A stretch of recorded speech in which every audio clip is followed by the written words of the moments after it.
लेकिन रूह क्या चीज है?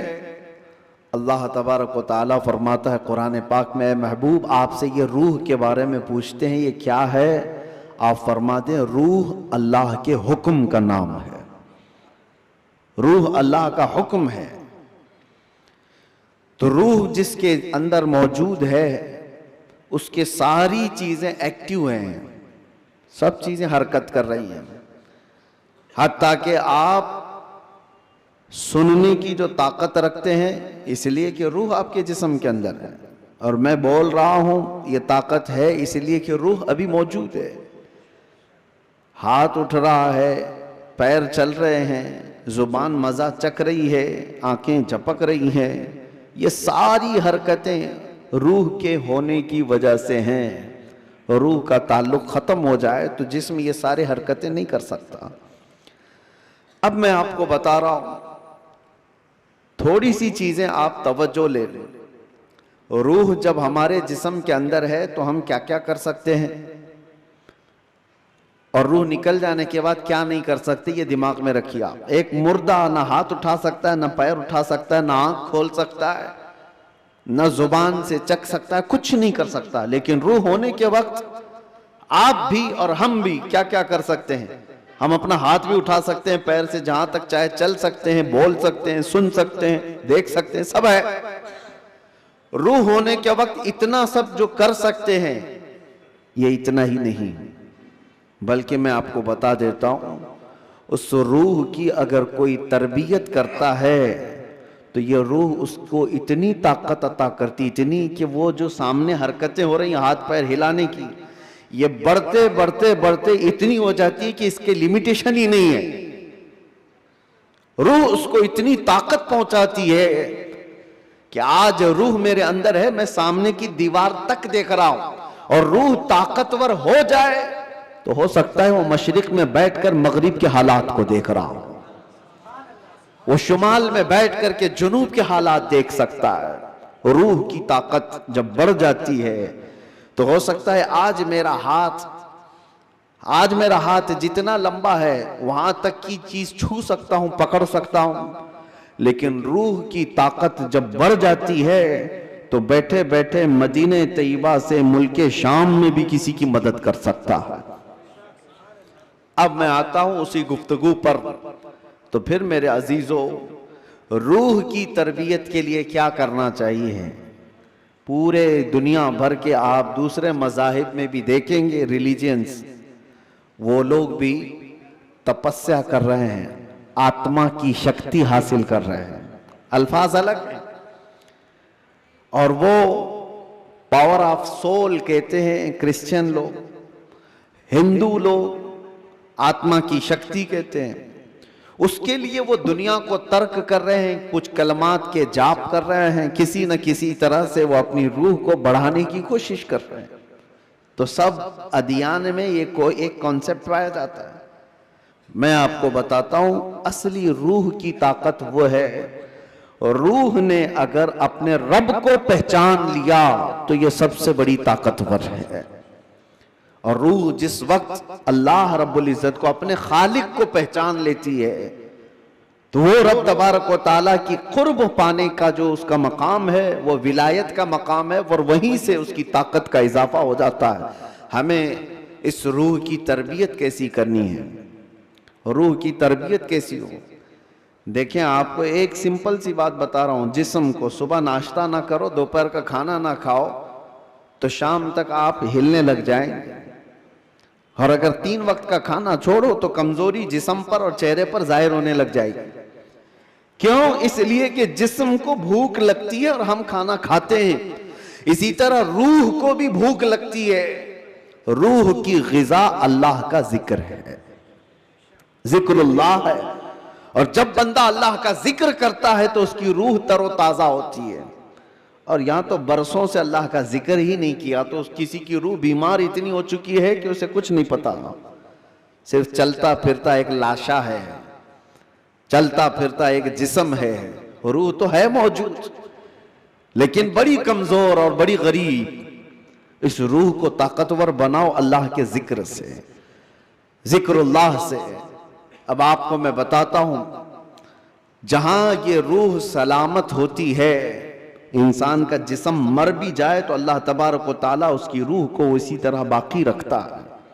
रूह बाकी है, मरने के बाद भी इंसान के जिस्म को कब्र में रख दिए जाने के बाद भी रूह बाकी है, रूह बाकी है।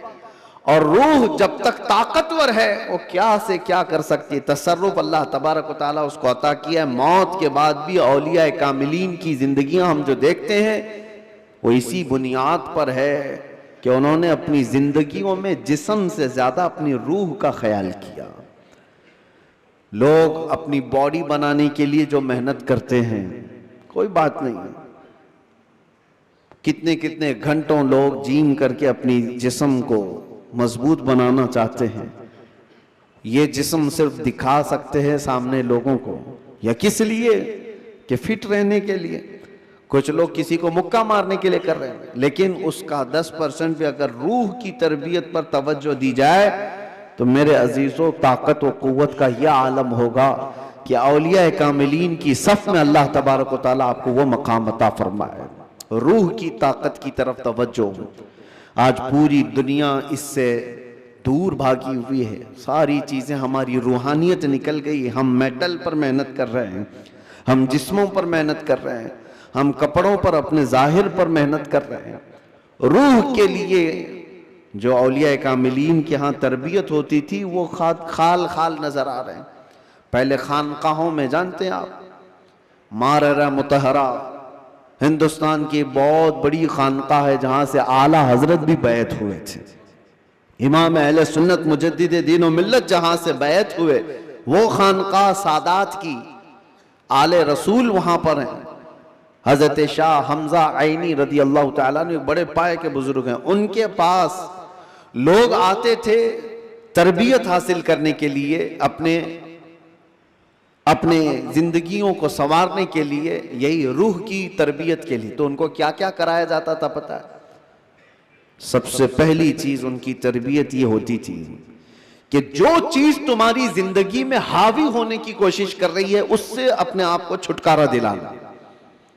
जो तुम्हारे ऊपर हावी हो रही है, चाहे वो नींद हो या भूख हो या किसी चीज की चाहत हो, अगर हावी हो रही है, गालिब हो रही है तो उससे नजात हासिल कर लो, तब तुम्हारी रूह पावरफुल होगी। वरना तुम गुलाम बन करके रहोगे, अपनी ख्वाहिशों के गुलाम बन करके रहोगे। अभी मन किया बिरयानी खाने का, भाग कर चले गए, तुम ख्वाहिश के गुलाम हो, तुम जाहिरी चीजों के गुलाम हो। नींद तुम्हें गुलाम बनाकर रखी है, जब वो आई तो तुम तो लंबे हो गए। तुम्हारा कंट्रोल नींद पर नहीं, तुम्हारा कंट्रोल भूख पर नहीं, बल्कि वो चीजें तुम पर कंट्रोल रखी हुई हैं। तो समझ लो कि तुम कमजोर आदमी हो, तुम कमजोर हो, तुम्हारी रूह वो ताकत नहीं रखती, तुम मजबूर हो। औलिया कामिलीन को इसके बरअक्स तरबियत दी जाती थी।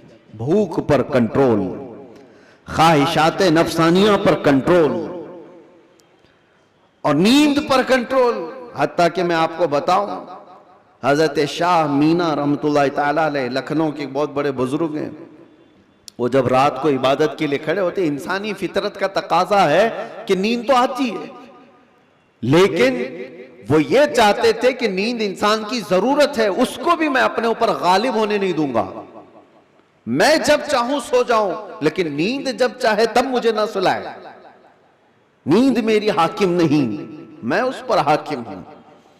आपने क्या किया जानते हैं? रात को इबादत के लिए रोजाना खड़े हो जाते थे। एक दिन ऐसा हुआ कि झपकी आ गई और गिर गए। इसका इनको इतना अफसोस हुआ कि इबादत में नींद ने मुझे अपना गुलाम बना दिया। अल्लाह रब्बुल इज्जत की इबादत से मुझे नींद ने धोखा ऐसा दे दिया कि मैं गिर गया, उसका गुलाम हो गया। उसके बाद से रात को जब खड़े होते थे तो नमक में सलाई डालकर अपनी आंखों पे सुरमा लगाते थे, नमक का सुरमा लगाते। आम सी बात नहीं, सुनने में आपको आसान लग रहा हो, नमक के 2 तिनके भी अगर आंख में चले जाएं तो क्या हालत करते हैं। लेकिन हजरत शाह मीना फरमाते हैं कि नमक को पूरी तौर पर आंखों पे लगाते तो उनकी आंखों से खून जारी हो जाता था। लोग कहते भी थे कि आंखें सुर्ख होकर खून बहाती थी। आपसे कहा जाता कि आप इस तरह से आंखों को सख्ती कर रहे हैं, आप कहते इन आंखों की वही सजा है जो मुझे मेरे रब से दूर कर रही हो। नींद का गलबा मुझे ला करके अपना गुलाम बनाती हूं। ख्वाहिशात के लिए भी उन्होंने ऐसा ही किया है। अपने ख्वाहिशात पर कंट्रोल जब तक आदमी नहीं करता, उसकी रूह ताकतवर नहीं है, उसकी रूह कोई ताकत नहीं रखती, वो कमजोर आदमी है। इसीलिए मेरे अजीजों, मैं जो बात कर रहा था, हजरत शाह हमजा आईनी, इनके यहां जो लोग आते थे, कुछ तो पंडित भी आते थे, जोगी भी आते थे तपस्या करने के लिए, कि सूफी संत हैं, इनके यहां जो तरबियत होती है वो बहुत आला दर्जे की होती है। आप ये कहते थे कि इंसान सबसे ज्यादा किन चीजों का मोहताज है? खाने का, पीने का, सोने का, यही सब चीजें ना। इस पर तो वो कंट्रोल करा ही देते थे। कोई ऐसा उनके पास मुजाहिद होता, रियाजत करने वाला, कि 3 दिन 4 दिन तक बगैर खाए पिए इबादत में मसरूफ रहते, कुछ भी नहीं। और ये पॉसिबल है क्योंकि अल्लाह ने इंसान की बॉडी को फ्लेक्सिबल बनाया है। इसको जैसा बंदा ढालता है वैसा जिस्म बनता है, कोई चीज इम्पॉसिबल नहीं है। बुजुर्गों ने ये तरबियत किया। अब एक मकाम ऐसा आया कि खाने पीने की बात तो छोड़ो, ये जो मोहताजी है, जो भूख लगती है, इससे तो उन्होंने किनारा कर लिया। एक शागिर्द ने उनसे कहा कि हुजूर, खाने से तो हम मोहताज नहीं है, जब हम चाहेंगे खा लेंगे, भूख हमको गुलाम नहीं बना रही, याद प्यास भी हमको गुलाम नहीं बना सकती, लेकिन ये जो सांस लेते हैं इसके तो हम मोहताज हैं, सांसों के बगैर तो रह नहीं सकते। आपने फरमाया मैं वो भी तरबियत तुम्हें करा दूंगा, उसकी भी तरबियत करा दूंगा। तो हबसे नफ्स औलिया कामिलीन के यहां, मैं तसव्वुफ की बात कर रहा हूं, एक तरबियत ये भी है उनके यहां, हबसे नफ्स। हबसे नफ्स या हबसे दम जिसको कहा जाता है, क्या है? उनको सांस रोकने की तरबियत दी जाती थी। सांस रोक लो अपनी, आप अपनी नाक और मुंह बंद करके देखो कितनी देर रोक सकते हो, शायद 1 मिनट, क्योंकि आदत नहीं है। 1 मिनट से ज्यादा अपने नाक और मुंह को पकड़ नहीं सकते। लेकिन तरबियत के बाद माररा मुतहरा की तारीख में है, हजरत शाह हमजा आईनी की बारगाह में जो तरबियत पाते थे, उनको सांस रोकने की जो तरबियत दी जाती थी, फजर के बाद वो सांस को रोकते थे तो जोहर तक लेकर जाते थे, जोहर तक। लोगों को ऐसा लग रहा होगा कि उड़ती हुई बातें हैं, नहीं मेरे अजीजों, जब बंदा अपने जिस्म को ढालता है किसी चीज में तो अल्लाह तबारक व तआला हर चीज उसके लिए मुमकिन बना देता। और हमने दुनिया में अपने जिस्मों को आजाद कर रखा है, सारी दुनिया इस जिस्म पर राज करती है, ख्वाहिशात हम पर हुक्म करते हैं, हम इन पर कंट्रोल नहीं पा रहे। आज जरूरत इसी बात की है कि हम जिन चीजों के एडिक्ट होते जा रहे हैं उन चीजों को अपनी जिंदगी से दूर करते जाएं। कोई ख्वाहिशात ऐसी हैं जो मेरे ऊपर हावी हो रही हों, उन ख्वाहिशात से अपने दामन को छुड़ाने की कोशिश करें। और यही तरबियत बारगाह मुस्तफ़ा सल्लल्लाहु अलैहि वसल्लम की थी। एक बात मैं आपको बताता हूं, मजबूरी के आलम में भी औलिया कामिलीन ने अपने आप को दुनिया के हवाले नहीं किया, दुनिया के हवाले नहीं किया, वो बचने की हर मुमकिन कोशिश करते रहे। एक बुजुर्ग के मुतालिक हमने पढ़ा है, हजरत मुश्की रहमतुल्लाह अलैह, इराक के एक बुजुर्ग, लेकिन वो जवान शख्स, मुश्की गालिबन अब्दुल्लाह कुछ नाम था, बहुत खूबसूरत, देखने में बिल्कुल हैंडसम नौजवान, एक कपड़े की दुकान पर काम करते थे। शहर की एक अमीर औरत कपड़ा खरीदने आई और वो अय्याश औरत थी, उसने लड़के को देखा, नौजवान को, उस पर फरेफ्ता हो गई। बहाने से कपड़े की बहुत बड़ी थान खरीदा और उसके बाद उस नौजवान से कहा क्या तुम मेरे महल तक पहुंचाओगे, मैं उसकी उजरत दूंगी। भोला भाला नौजवान कपड़े उठा लिया और चल पड़ा। उस खातून के घर जब पहुंचे तो उसने कपड़े की वो थान अंदर रखवाई और कमरे में उसे बुलाकर दरवाजे बंद कर दिए। और उसके बाद उस नौजवान से कहा कि तू अब आजाद नहीं है, तू मेरे पास कैद है। मैं तुझे यहां पर इस बहाने से ले आई हूं, तुझे जो चाहिए वो मैं दे दूंगी, माल दौलत जो भी है, लेकिन मेरी ख्वाहिशात पूरी कर दे। वो कांपने लग गए। अल्लाह का खौफ, अल्लाह का डर, जिसकी रूह मजबूत और ताकतवर होती है, हर मुसीबत से उसको किसी न किसी तरह बचा लेती है। अल्लाह का फजल होता है। उस नौजवान ने कहा, यह हरगिज मैं नहीं कर सकता, मैं नहीं कर सकता। उस खातून ने कहा, तो फिर तुम यहां से बच के भी नहीं जा सकते, किसी हालत में तुम बच के भी नहीं जा सकते, और ना किसी को पता है कि तुम यहां अंदर हो। कल को मैं ये इल्जाम भी लगा सकती हूं कि तुमने मेरी इज्जत को तार तार किया है, और तुम्हें मैं फांसी की सजा भी दिला सकती हूं। उस नौजवान की मजबूरी देखें कि खातून ने ऐसे उसके ऊपर हावी होने की कोशिश की कि किसी भी तरह से उसको गुनाह की सरजमीन पर धकेल दे।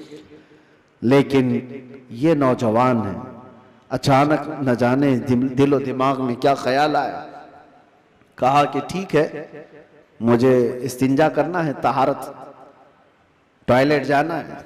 उसने कहा यहीं अंदर ही है, अंदर तुम फारिग हो जाओ। तो वो तहारत खाने में गया। नौजवान कुछ नहीं देखा, वहां की गलाजत उठा करके अपने चेहरे पर, अपने जिस्म पर सब लगा लिया, और बाहर आया उस खातून के पास।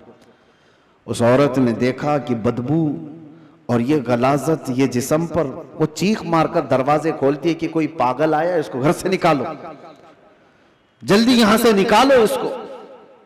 तो सारे लोगों ने पकड़ करके इनको निकाल दिया। कि पागल नौजवान घर के अंदर कैसे घुस आया। इनको इसकी नहीं पड़ी थी कि मुझे लोग पागल कहें, लोग मेरी बदबू को देखें, लोग मुझे गलाजत मला हुआ शख्स कहें, कुछ फिक्र नहीं थी। और नौजवान वहां से निकला और रास्ते में एक कुएं में जाकर उसने गुस्ल किया। रिवायत में मौजूद है, उसके बाद से हर दिन उनके जिस्म से मुश्क की खुशबू आती थी। अल्लाह तबारक व तआला के लिए जब बंदा अपने जिस्म को बचा लेता है तो रब तबारक व तआला उसको हमेशा के लिए महफूज कर देता है या खुशबूदार कर देता है। यह बात मैं इसलिए अर्ज कर रहा हूं कि जिन लोगों ने ख्वाहिशात पर कंट्रोल पा लिया, वो थोड़ी देर की तकलीफ तो हो सकती है, लेकिन हमेशा के लिए अल्लाह अज़्ज़ व जल ऐसी इज्जत बख्शता है कि आप उसको गुमान भी नहीं कर सकते, गुमान भी नहीं कर सकते। आज हमारे रूहों की तरबियत की जरूरत है। जिस्म से ज्यादा रूह की तरबियत करो। और जिसकी रूह खलीज हो गई है, उस रूह का लोगों के दरमियान रहना एक मुर्दे की तरह है, मुर्दे की तरह है। इसीलिए मैंने देखा है, तारीख में आपको पता है, हजरत साबिर कलियरी रहमतुल्लाह ताला अलैह के मुतालिक आपने सुना होगा कि आपसे आपके मुरीद ने पूछा था कि फना और बका क्या चीज है, तो आपने फरमाया था कि मैं तुमको बाद में बताऊंगा। फना और बका, फना का मतलब खत्म हो गया, बका का मतलब बाकी रहने वाला। तो आपका इंतकाल हुआ, आपका गुस्ल कफन सब करके जनाजे के लिए रखा गया, तो कौन आगे बढ़े नमाज पढ़ाने के लिए? सफ़ें लगी हुई थी, हजारों की तादाद में लोग मौजूद थे। एक घोड़सवार आए, चेहरे पर कपड़ा पड़ा था, सीधे वो इमामत के आगे बढ़ गए, नमाज पढ़ा लिया। सारे लोग उनके पीछे नमाज भी पढ़ ली, किसी ने पूछा नहीं। और वो आए हुए बुजुर्ग नमाज जनाजा पढ़ा कर निकल रहे थे, तो उनके वो मुरीद खास जो साबिर कलेरी के थे, उन्होंने उनको पकड़ा और पूछा, आप कौन है? हमारे पीरो मुर्शिद की नमाज जनाजा पढ़ाने वाले आप कौन है? अचानक आए और पढ़ा कर जा रहे हैं। कपड़ा उन्होंने चेहरे से हटाया तो वो साबिर कलियरी ही थे, साबिर अलाउद्दीन कलियरी। हो सकता है आज के मॉडर्न जमाने में लोग इसको कहानी से ताबीर दें। आपने फरमाया, तुमने मुझसे सवाल किया था ना फना और बका क्या चीज है, वो जनाजे में जो है वो फना है, और ये तेरे सामने है ये बका। जिसने रूह की तरबियत की अपनी जिंदगी में, अल्लाह ताला मौत के बाद भी उसे तसर्रुफ अता करता है, उसे तसर्रुफ अता करता है। सही रिवायात में मौजूद है कि जिसने अपनी रूह को अल्लाह और उसके रसूल के हवाले किया, अल्लाह उसकी जिस्म की भी हिफाजत करता है, सिर्फ रूह की नहीं, जिस्म की भी। शुहदाए उहद के बारे में देखें, शुहदाए बद्र के बारे में, कि उनके जिस्म भी नहीं सड़े गले, कब्रों में बरसों तक इसी तरह से रहे।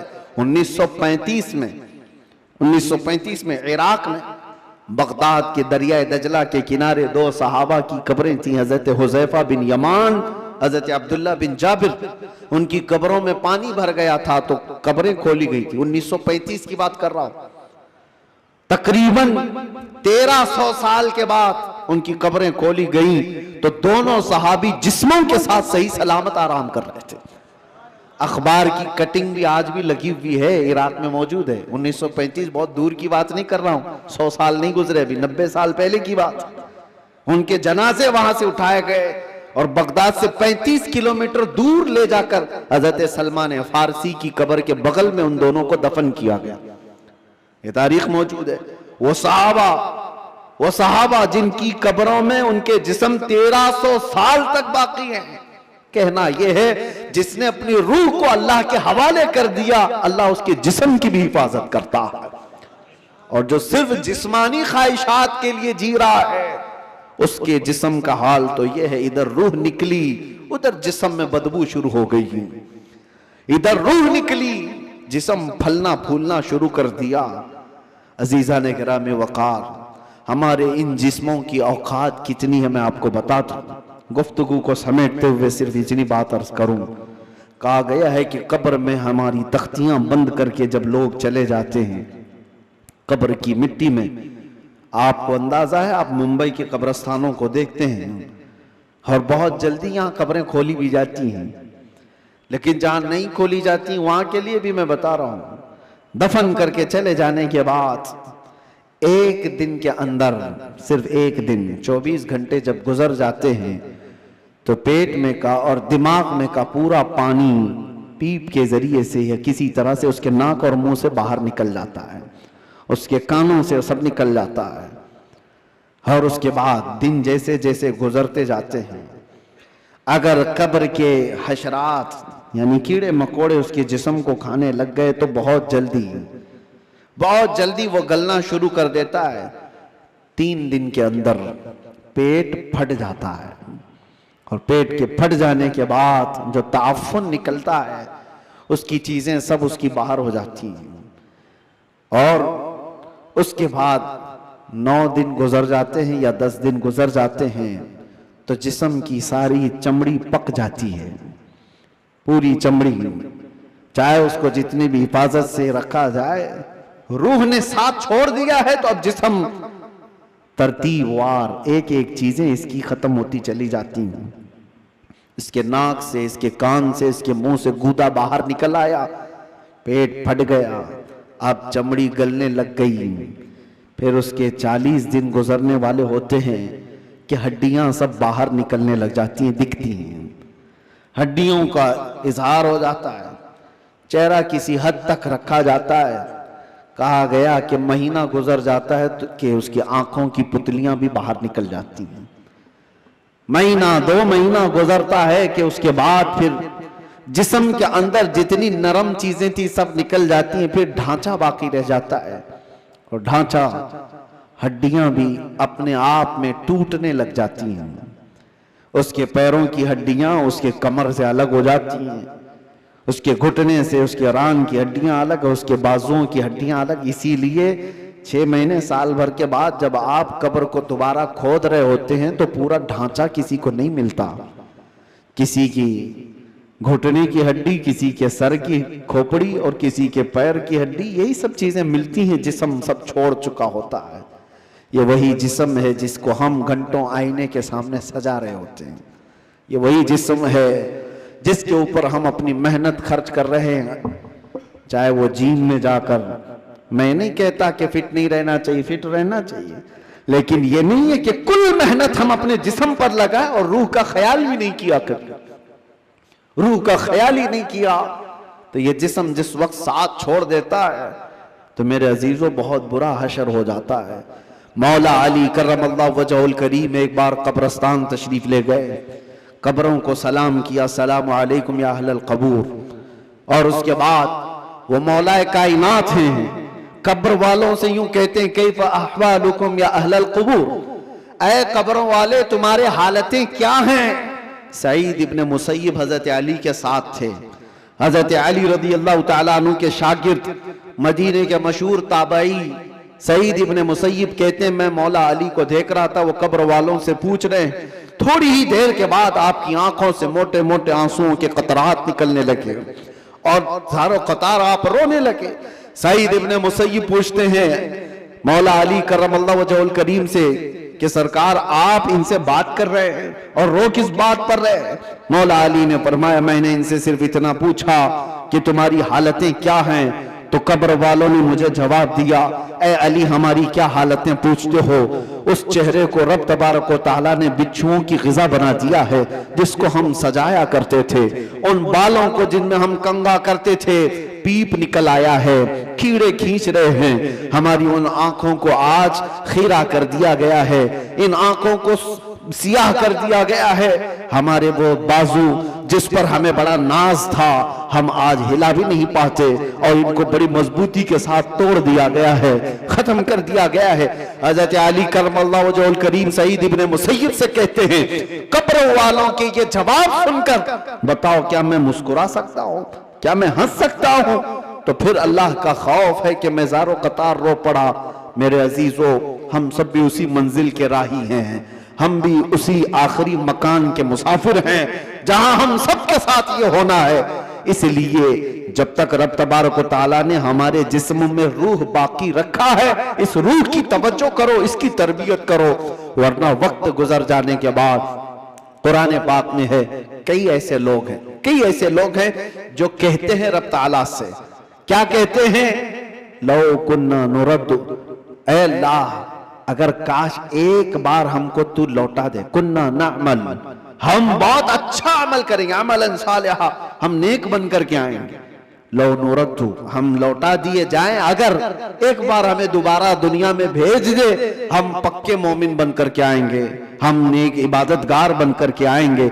रब ताला फरमाता है, कल्ला, हरगिज नहीं, जो वक्त था वो बीत चुका, अब अमल का वक्त नहीं, अब सिर्फ हिसाब का वक्त है, अब सिर्फ हिसाब का वक्त है। इसीलिए अरबी में एक मकौला मैं पढ़ता था अपने तालिब इल्मी के जमाने में, मैंने तो अपने सिराने पर उसको लगाया हुआ था, हासिबू कब्ल अन तुहासबू, अपना हिसाब पहले पूरा कर लो इससे पहले कि तुम्हारा हिसाब लिया जाए। अपना कैलकुलेशन पूरा करेक्ट करके रख लो कि इससे पहले कि तुम्हारा हिसाब लिया जाए। अजीजा निगरामी, आज हमारी जिंदगियां ऐसी हैं, हम इनकम टैक्स के डर से तो अपना हिसाब पूरा सही करने की कोशिश तो करते हैं, सीए को दे दिया, उसको दे दिया, सबसे पूछताछ करके कि कहीं कोई लूप होल्स ना रह जाए ताकि हम पकड़ में ना आए। बैंकों के मामलात सही कर रहे हैं कि कहीं हम ईडी के छापे में ना आ जाए, इनकम टैक्स के छापे में ना आ जाए।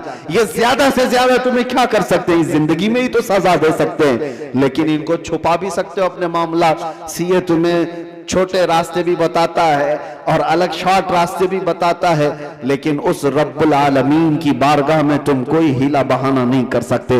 यअलमु खाइनतल अयुनि व मा तुख्फी सुदूर, वो तुम्हारी आंखों की खयानत को भी देख रहा है और दिल में छुपे हुए हालात को भी देख रहा है। उसके दरबार में क्या छुपा सकते हो? और जो फरिश्ते तुम्हें कब्र में पूछने आएंगे वो रिश्वत भी नहीं लेते, वो किसी के बारे में सिफारिश को कबूल भी नहीं करते। उनका हाल तो ये है, जितना रब ने उनको हुक्म दिया वो पूरा करके ही रहते हैं। अगर फरिश्ता रिश्वत लेने वाला होता तो कितने तो मालदार पैसे देकर इजराइल अलैहिस्सलाम से जान तो बचा लेते, अपनी रूह निकाले जाने से बचा तो लेते। जहां बंदा डॉक्टरों को पैसे देता है, मलकुल मौत को भी तो दे सकता था, लेकिन पूरी दुनिया को ये मालूम है कि फरिश्ता रिश्वत नहीं लेता, ना ही ये किसी को एक मिनट आगे पीछे होने देता है। जब ये सारे मामला तय हैं और सबको मालूम है, तो आओ मेरे अजीजों उस बारगाह मुस्तफ़ा सल्लल्लाहु अलैहि वसल्लम में, जहां मेरे आका सल्लल्लाहु ताला अलैहि वसल्लम ने इंसानों की तरबियत फरमाई, उनकी रूह की तरबियत फरमाई। वो कौन थे जो सहाबा बने? शराब की जिंदगियां उनकी भी थी, जुए की जिंदगियां उनकी भी थी, बच्चियों को पैदा होते ही गर्दन मरोड़ करके मार देने वाली जिंदगियां उनकी भी थी, माँ और बहनों को बाजारों में नीलाम कर दिया जाता था, अरब की यह जिंदगी थी। लेकिन एक अरब ने आदमी का बोलबाला कर दिया, खाक के जर्रों को हमदोशे सुरैया कर दिया, खुद न थे थे जो राह पर औरों के हादी बन गए, क्या नजर थी जिसने मुर्दों को मसीहा कर दिया। मेरे आका सल्लल्लाहु ताला अलैहि वसल्लम ने फिर उनको किस मकाम पर पहुंचाया। ये वो अरब के बद्दू लोग थे जिनको दुनिया वहशी कहती थी, मगर मेरे मुस्तफा सल्लल्लाहु अलैहि वसल्लम की तरबियत में आए तो फिर मकाम ये बना असहाबी का नजूम। खुद मेरे आका ने फरमाया मेरे सहाबा सितारों की मानिंद है, जिसकी भी पैरवी करोगे हिदायत पा जाओगे। उनको बुलंद मकाम हुआ था किया कि चांद भी उनको देखे तो रश्क करे। वो मकाम मेरे आका की उस जलोत खाने में, उस खलवत कदे में हुआ है। इसीलिए दुनिया की यूनिवर्सिटियां, दुनिया के स्कूल जिस्म तो बना सकते हैं और मदीने का दरबार तुम्हारी रूह को बनाता है, रूह को बनाता है। बारगाह मुस्तफ़ा सल्लल्लाहु अलैहि वसल्लम में हम अपने आप को सरेंडर करें। और इसीलिए मेरे आका ने फरमाया ला युमिनु अहदुकुम हत्ता यकून हवाहु तबअन लिमा जितु बिही। उस वक्त तक तुम में से कोई भी मोमिन नहीं हो सकता जब तक अपनी ख्वाहिशात को मेरी मर्जी के मुताबिक ना बनाते। जब तक आप अपनी ख्वाहिशात को रसूलुल्लाह की मर्जी के मुताबिक नहीं करते, तब तक तो पक्के मोमिन भी नहीं हैं। इसीलिए आज ये अहद करो कि हमारा जीना मरना हुजूर की मर्जी के मुताबिक होगा। हुजूर पाक की मर्जी के मुताबिक हो तो फिर रूह भी ताकतवर होगी।